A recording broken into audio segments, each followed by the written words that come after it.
How are we today? I've got the catalogue open. It's a Jouef catalogue. Um, with particular, oh, that'd be right. Someone starts a chainsaw. Oh, I hope you can hear me.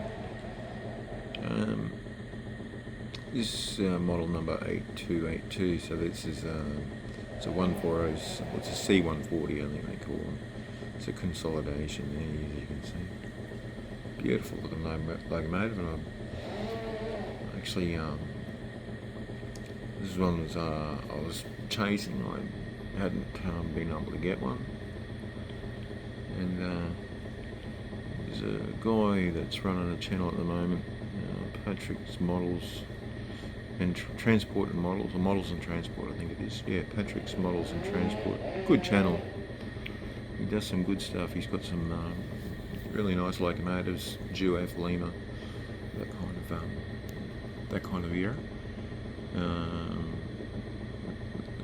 And Lima models that I've got, he's got some fantastic Lima locomotives, the German versions that you haven't seen down here where I am in Australia. Anyway, this one is, he runs one of these, and it's just an absolutely fabulous locomotive. It runs around his layout just beautifully. And I realised I hadn't finished adding to my collection. So anyway, in the last couple of days, I'll just whiz around up here, and you can see that pretty clearly. Finally got one. Paid a premium for it, I'll give you the tip. But a very nice model. Came as a non-runner. The motor worked, but as usual, the belt drive was stretched to buggery. I'll just let that swirl around. I'll put the belt drive down. That was the belt drive that was in it. It's perished, no good. So I managed to stretch a tyre for a Tyco diesel locomotive, and I've made that work. It's run very well. The belt fits in just in the grooves in the spindles there on the motor very well. It operates like a normal locomotive, thank God. Anywho, just thought I'd show you a few of the other. I've collected a few earlier versions of locomotives that were produced by Jouef back in the day. Look at these the tank locomotives, and this diesel. I'll try and focus in on that. See, that's a 9004. This is not in this catalogue, so I don't know if Jouef actually produced them. They probably did. I just haven't got an updated catalogue. That was your starter loco, and that was a wind-up version of it. You can see. So the mechanism's in there. And the key goes in there on that spindle there. That is the key. I don't have a key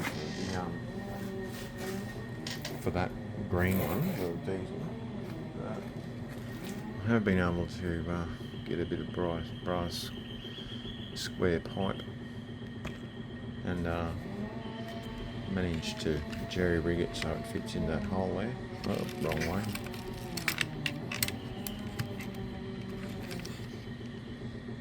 And geez, whoever had the key to this beforehand didn't mind gouging out the plastic on it.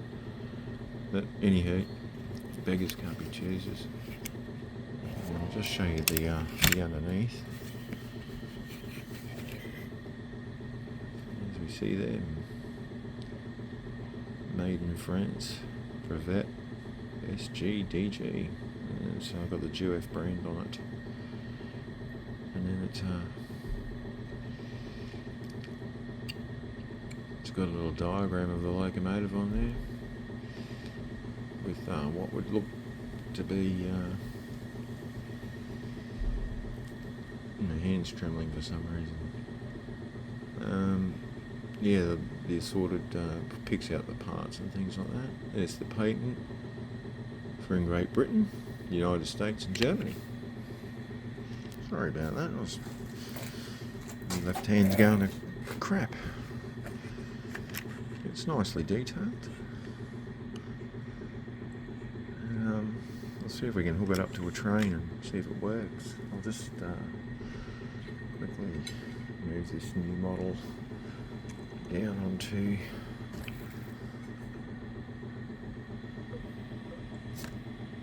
the little tabletop I've got happening here. Now, I do have a converter wagon.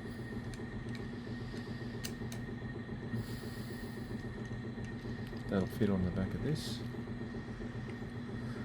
I'll be back with you in a minute. I'll just wind it up.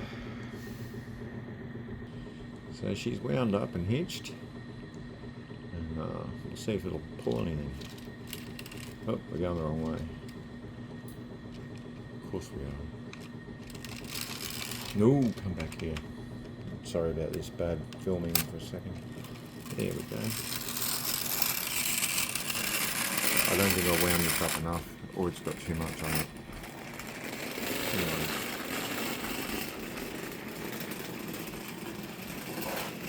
You get the idea. I only half wound it because I'm paranoid. I've got a little black engine that I bought. It's a steam engine that I bought, and I'd wound it up 100 times and run it around here. And anyway, the spring broke, so she just snapped, and I was quite a bit distressed about it because you can't get the springs. I've been looking for a replacement coil spring for it, but so far I haven't found one that fits. Bit of a shame. Anywho, that's a bit of a poor display. This one will drag it around. I just didn't wind it up enough. When I bought this one, she had a great chunk of wheel missing in the back wheel there. You can just see where the white plastic is, where I've moulded it on to replace the plastic that was broken off. A fair bit of the blade was gone. So anyway, I fixed it so it runs. Alright, I'll just put the other one on. It actually works very well. For some reason these Jouef models came with a Hornby type of drawbar there set up. So I made a converter wagon with that first Jouef carriage there. So I'll see if she's going to go for me. Hang on a second, I'll have to wind this up more. Okay, this is fully wound, so we'll see if she's going to go. Might have too much carriages on there. Let's take one or two of them off. Sorry about the bad holder thing. Oh, that'd be right. There we go. Yeah, the load was too heavy.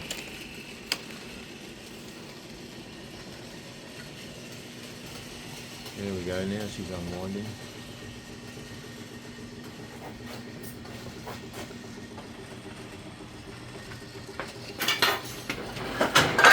Excuse me, I just kicked some timber over. This is going well, this video. Anyway, we'll pull this one up here.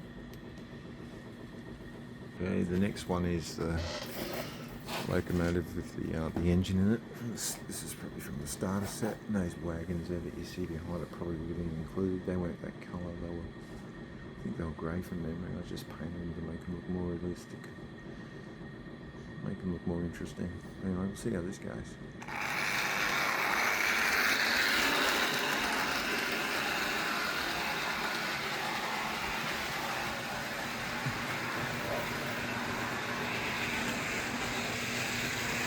Runs fantastically well.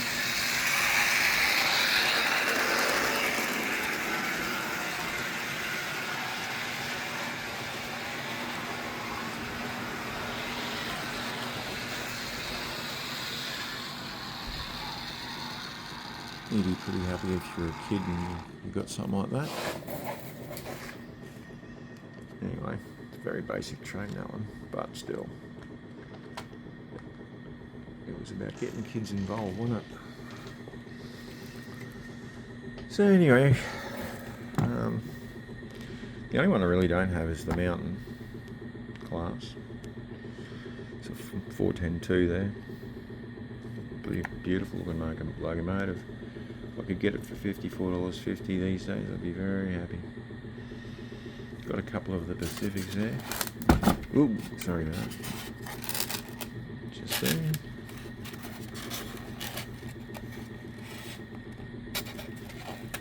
These are tender drive, but they run very well. There's two of them, and I've got a Mikado that you can see there. Nice locomotive. That's this one here.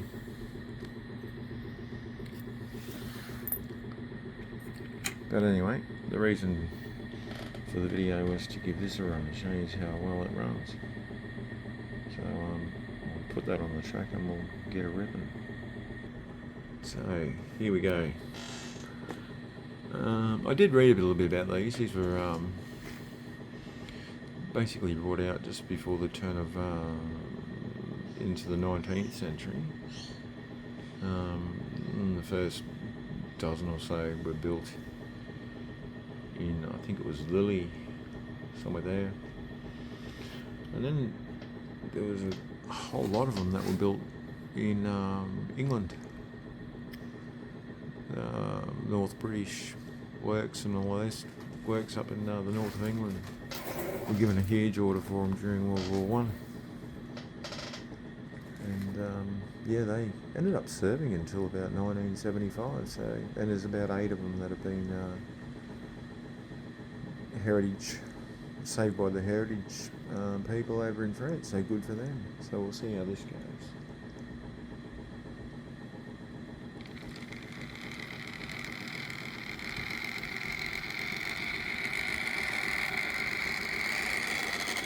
No, it's 580. I had it on halfway.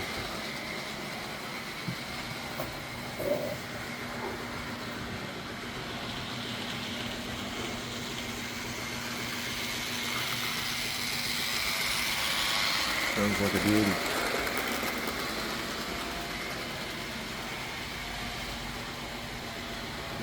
It's got traction tyres on it, so it'll perform all day. And the motor in it's not too bad. It's not that noisy. I've had words out of Jouef motors. They're really noisy. Look at that one. She's a beauty.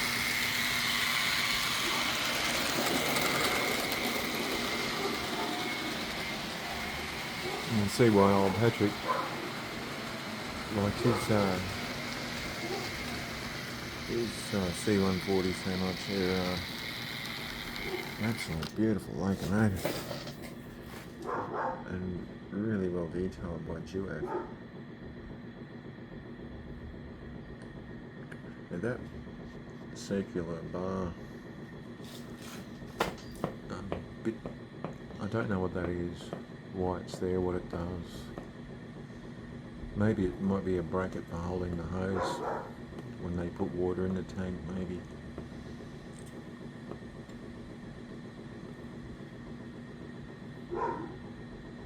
Well, I wouldn't have a clue.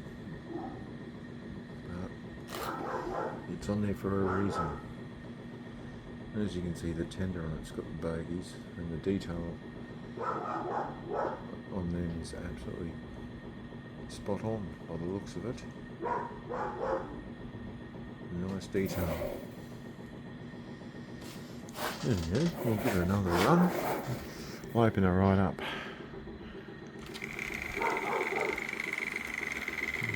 Keep it realistic.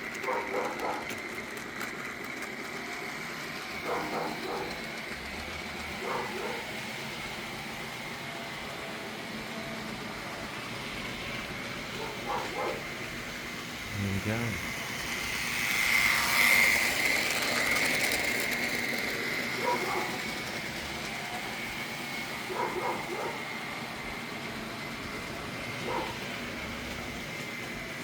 Bring her in, see how she crawls. Will she crawl? Probably not. Nah. My controllers, no H&M, probably not sensitive enough for the motors that these little open frame motors that these locos use. Anyhow, I've been rattling on now for 15 odd minutes, nearly 16 minutes. I'll leave you to it. See you later.